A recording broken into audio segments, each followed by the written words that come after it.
Gracias, presidente. Buenos días, señorías.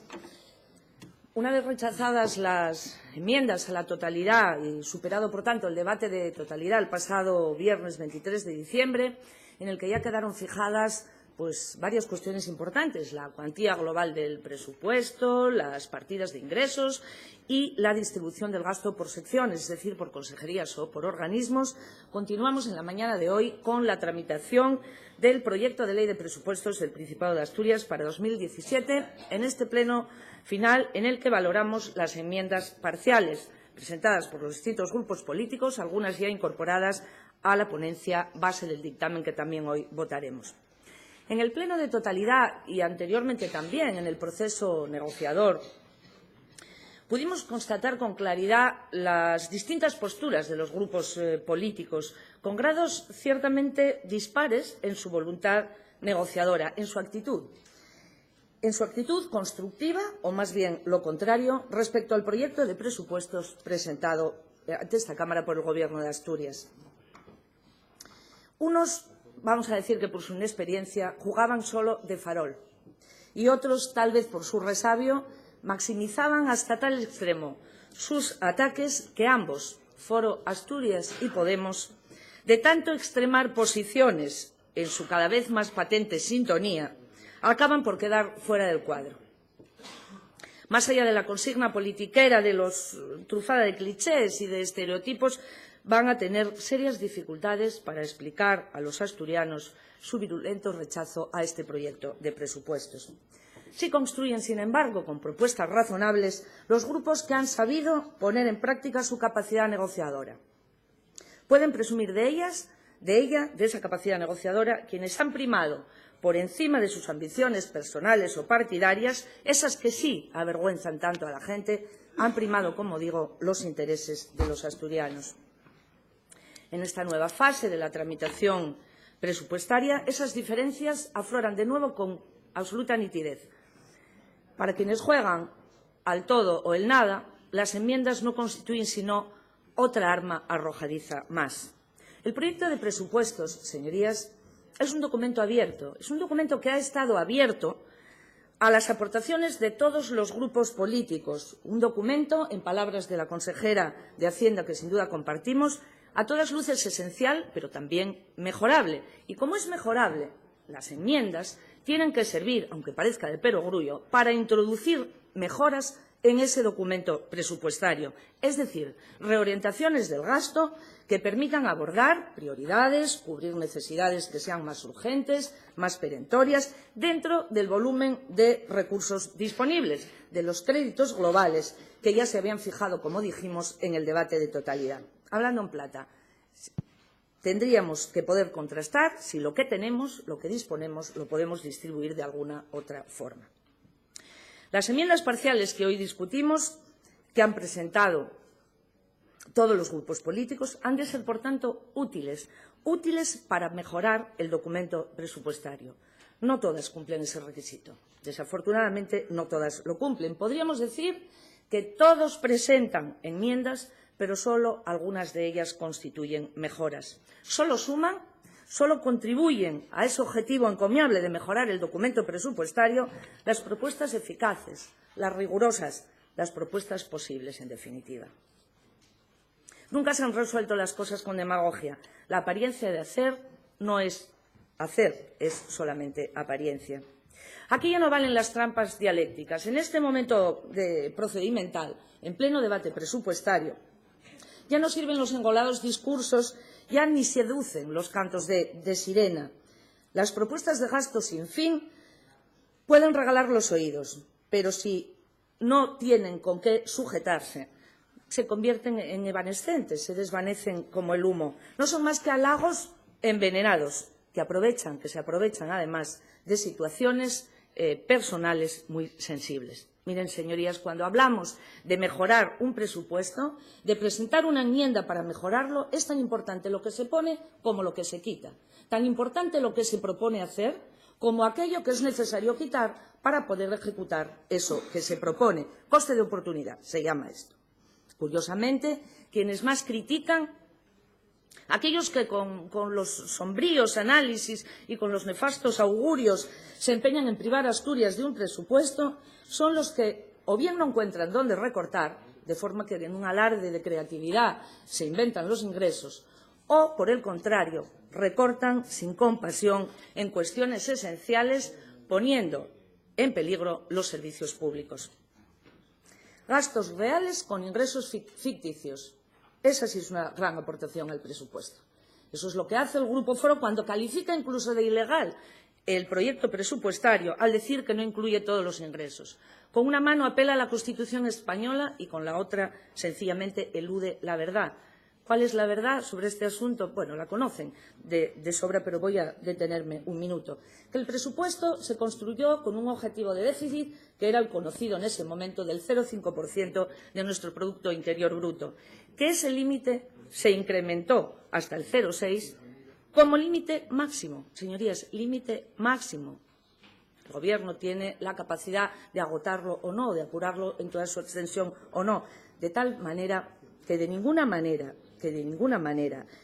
no incluir esto podría desvirtuar un presupuesto cuya cifra de ingresos ya estaba fijada. Acabamos de decirlo. Se había fijado el día 23, exactamente en el mismo momento en que se aprobaba definitivamente este incremento en el límite del objetivo del déficit.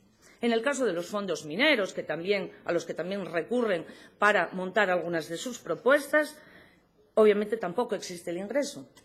De hecho, ni siquiera tenemos el derecho reconocido. Otro gazapo, señorías, uno más en su dilatada carrera hacia la irrelevancia. Exigen al Gobierno traer a esta Cámara las operaciones de endeudamiento en prórroga presupuestaria y ahora pretenden, sin más, imponerlas a través de sus enmiendas.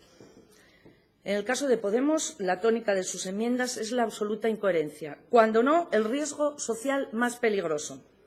Ustedes no rebajan aceitunas, señor León, se cargan olivares enteros.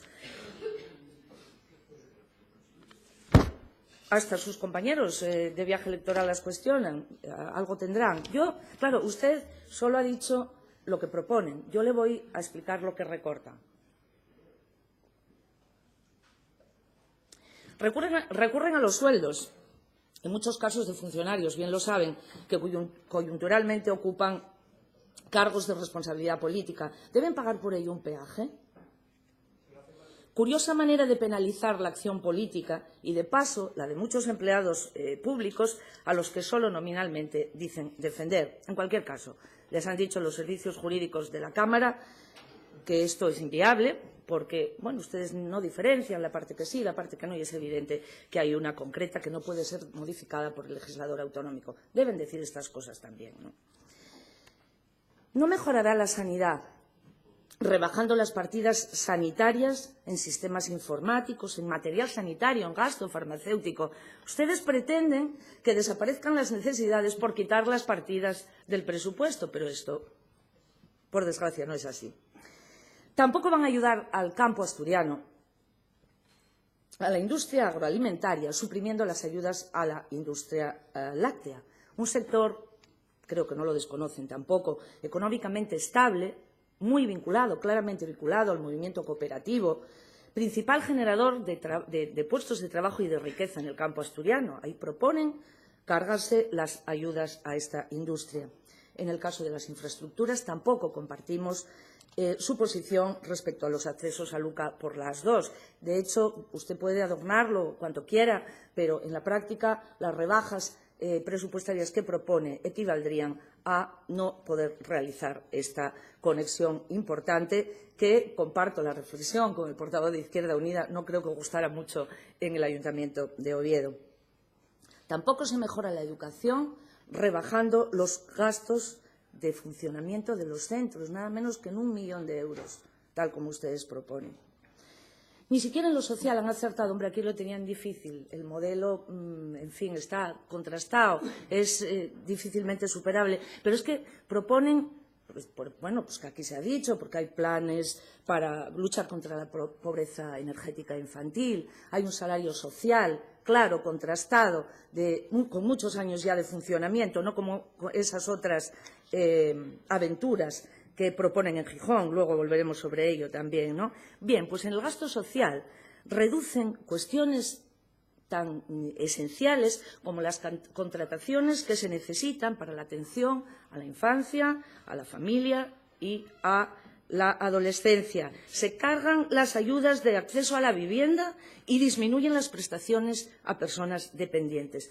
Hombre, empiezan así, parodiando un poco su discurso, y van a ustedes a acabar cargándose el estado del bienestar. Realmente esto, claro que no son mejoras, claro que no son mejoras. Con el discurso que han hecho aquí esta mañana, un discurso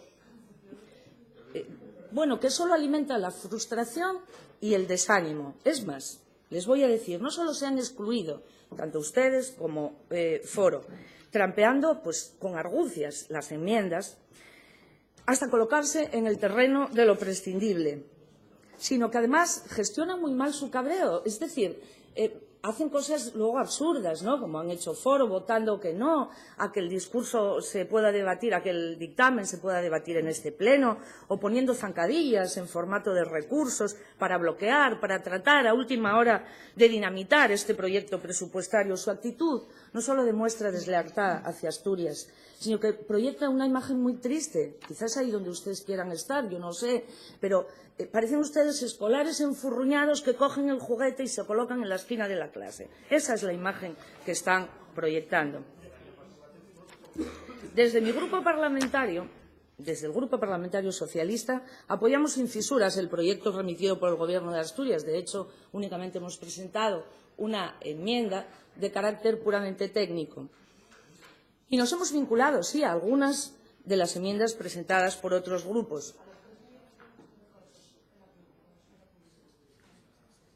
Del Grupo Parlamentario Popular, por ejemplo, el mayor crédito para el Instituto de la Corredoria, una petición que también tiene Izquierda Unida, quiero recordárselo, ¿no? En la voluntad que también es la nuestra, esa voluntad que también es la nuestra, de que las obras pudieran iniciarse en el próximo año, aunque debo decirles que los trámites y los plazos resultan, en todo caso, ineludibles. También nos hemos adherido a otra proposición de la otra enmienda del Grupo Popular, que es el apoyo a los libros, una partida que se refuerza para garantizar la cobertura, la celebración del triple aniversario de Covadonga, un foco de atracción indudable con enorme potencial, la redacción del proyecto del Juzgado de Langreo, que suma a otras inversiones en sedes judiciales contempladas ya en el proyecto presupuestario, como las de Piloña o Luarca, o en la atención al deporte tradicional asturiano. También nos hemos vinculado a varias de las propuestas de Izquierda Unida, entre las que destacaría la reordenación de las aportaciones a la Academia de la Llingua, el refuerzo de las cantidades destinadas a la recuperación de la memoria histórica y las que se dirigen a la Fundación Metal Asturias, que atiende desde el ámbito formativo a un sector emblemático en nuestra región en la creación de empleo y riqueza, también en la mejora del centro social con un ascensor del Centro Social de Elena. El Grupo Ciudadanos ha hecho también a este presupuesto dos importantes aportaciones. Una, en la atención a los autónomos, en su tarifa plana de seguridad social, sus necesidades de gasto en este apartado, o en el apoyo al reemprendimiento, y también en un pacto por la infancia que ya ha explicado el portavoz de Ciudadanos. El resultado presupuestario, por tanto, es el reflejo de un acuerdo múltiple, que incorpora aportaciones de distintas fuerzas políticas. Un acuerdo del que se han excluido los grupos Foro y Podemos, que no han tenido ningún empacho en acordar para Gijón un presupuesto con la excusa de un gasto social, de un sesgo social que aún está en el alero, porque recurren para la renta social a una fundación que no tiene capacidad de gestión, mientras evitan apoyar en Asturias el salario social, que, como he dicho, es una realidad palpable, claramente contrastada y ya con un largo recorrido. Tanto el Gobierno de Asturias como el Grupo Socialista han demostrado su empeño en el funcionamiento de los servicios públicos y su clara utilidad para los ciudadanos en esta larga y profunda crisis. Y en ese camino deseamos seguir avanzando. Esto exige, desde luego, un acuerdo amplio en que las distintas formaciones hemos tenido que ceder algunas de nuestras posiciones iniciales en favor de los intereses generales de los asturianos. Ha merecido la pena, créanme. Yo diría que no tenemos ni jardines fiscales ni tampoco infiernos. Tenemos una fiscalidad equilibrada que, desde luego, ha permitido poner en marcha un programa de gasto social que, salvo las excepciones a que nos tienen acostumbrados, no ha sido en absoluto criticado en esta mañana de hoy. Todo lo contrario, más bien ha sido alabado. El objetivo, señorías, creo que compartido por muchos asturianos, por la gran mayoría de ellos, me atrevería a decir, era que Asturias contara con un presupuesto para 2017. Y no solo tendrá un presupuesto para 2017, tendrá un buen presupuesto para 2017. Una herramienta muy importante, equilibrada, adaptada a las posibilidades de nuestros ingresos y a las necesidades actuales detectadas, además de adaptable a otros escenarios probables. Y esto es definitivo. Gana Asturias. Dispondremos de un fuerte motor de 4.226 millones de euros, un motor de tracción para la igualdad de oportunidades de todos los asturianos, con una dedicación importantísima al gasto social, al que destina más de 2.900 millones, en sanidad, en educación, en servicios y derechos sociales, para que nadie se quede atrás. Un motor que debe aprovechar los repuntes de crecimiento para proyectar un impacto positivo en nuestra economía, en nuestro empleo, con un cambio de tendencia que se aprecia muy bien en las inversiones. Por primera vez crecen desde la crisis. Un paquete de inversiones de más de 311 millones de euros que se verá incrementado muy pronto con esos otros 23 millones del incremento de la décima del objetivo de déficit y que se destinarán previsiblemente también a nuevas inversiones. ¿Cuál era la alternativa? Esta es la de construir, como acabamos de explicar. ¿Cuál era la otra? Sin duda, resignarse a una prórroga presupuestaria que ya se ha demostrado claramente inadecuada para adaptarse a las necesidades actuales. Por tanto, les pido una vez más que se adhieran a este proyecto, demuestren la misma responsabilidad que esgrimen para apoyar un presupuesto en Gijón, bastante menos comprometido en que en lo social no tengan ninguna duda. Agradecemos muy sinceramente los apoyos, también la colaboración crítica. Pedimos su voto favorable al dictamen de la Ponencia de Ley de Presupuestos 2007 del Principado de Asturias. Todos están aún, repito, a tiempo de sumarse. Y para terminar, y en nombre del Grupo Socialista, les quiero desear a todos ustedes y también a todos los asturianos un buen año 2017. Les prometemos dedicación y esfuerzo para trabajar en ese objetivo y estamos seguros de que esta herramienta presupuestaria que hoy confiamos en aprobar nos será a todos de una gran utilidad. Muchas gracias.